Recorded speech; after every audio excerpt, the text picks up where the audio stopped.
What's going on, guys? Welcome to the YouTube channel. Welcome back. I thank you guys so much for tuning in. Hopefully you're having a wonderful day. And I figured we change gears a little bit. So a few days ago on a YouTube post, I asked you guys to ask me questions. This has been a while since we've done a Q&A, and I figured why not? Let's do it. I just opened the floor if anybody wanted to ask me anything. So if you're ready for some Q's to the A's, drop the L, hit the bell. Let's get right into our first question. Asked by Danny, since we've been watching a lot of wild cards, seems only natural that somebody's asking, why? Why haven't you done a wild card yourself? And somebody replied to him with a pretty sound, logical response as to why I don't release wild cards. But the simple answer is I just don't like to compete with beatboxing. I enjoy it from afar. I like to watch the competition and beatboxers battle it out and push themselves and push the scene to new heights and new levels. But for me personally, I feel like I just don't have the strength and the quality of beats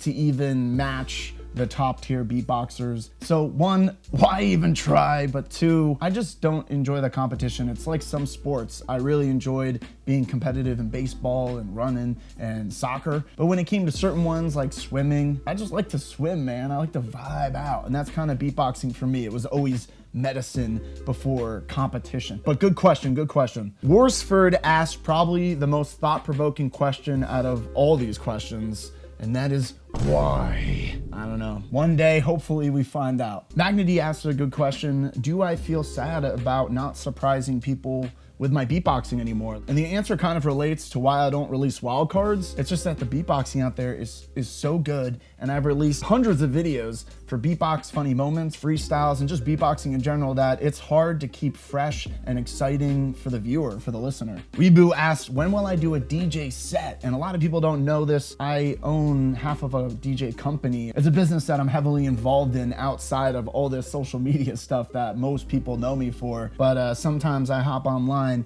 and do some DJ live sets, and some of you guys check them out. So for the ones that are interested, I will be bringing them to YouTube very shortly, very soon. I usually do them quite frequently on Twitch, but I DJ IRL, so it's always hard to bring it online because I'm always busy. Magma Beatbox asked, how long have I been in the community for? I mean, I've been releasing videos, beatbox funny moments. My first video, I think that was 2012, a little bit over 10 years. And to be honest with you, I never really felt a part of the community up until I started releasing beatbox reaction videos. Like, it's kind of weird. Following with this other person's question, skills, how do I think my channel will be in the future? It's kind of weird how it goes through different phases. And right now we're kind of in this reaction phase. I've interacted with more people in the community than I ever have. And just being able to react with you guys to other beatboxers, it's really been a treat. Even though personally, creatively, I feel like the content isn't on the highest of quality, but I have a lot of ideas.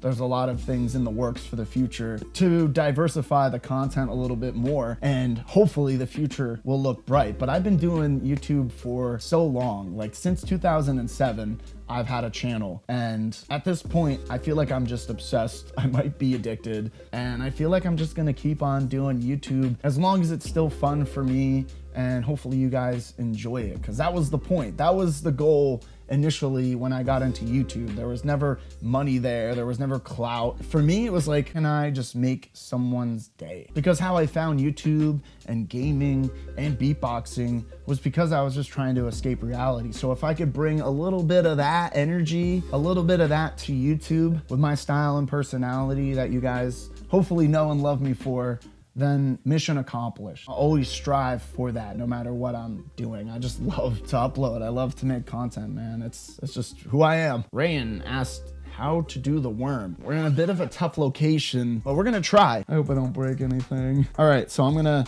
use my cell phone to get a better angle of all this. What you wanna do is you're gonna brace the impact with your hands and your stomach before your waist, because as a guy, you don't really want to injure yourself there, especially on the middle of the dance floor when you're trying to show off. Just to get the idea, you go up and then down like that, and you kind of arc your back. I don't know if you saw that. So here we go.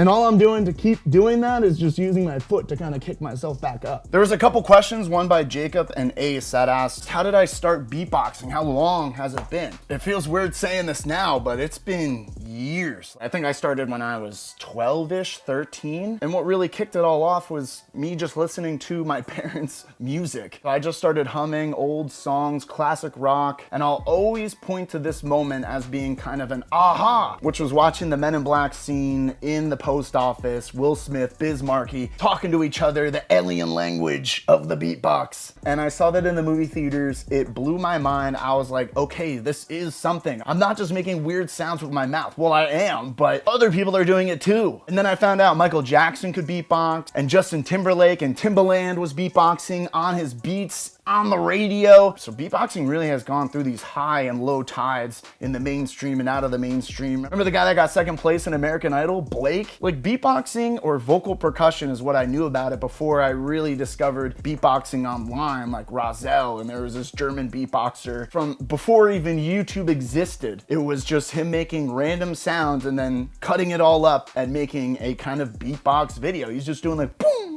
boom, boom, boom.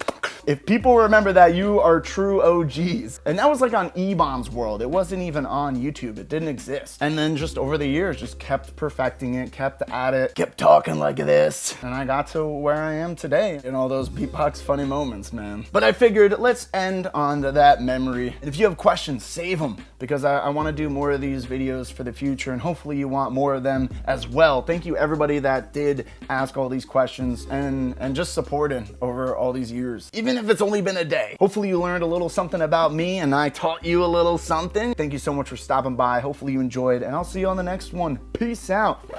Shake 'em and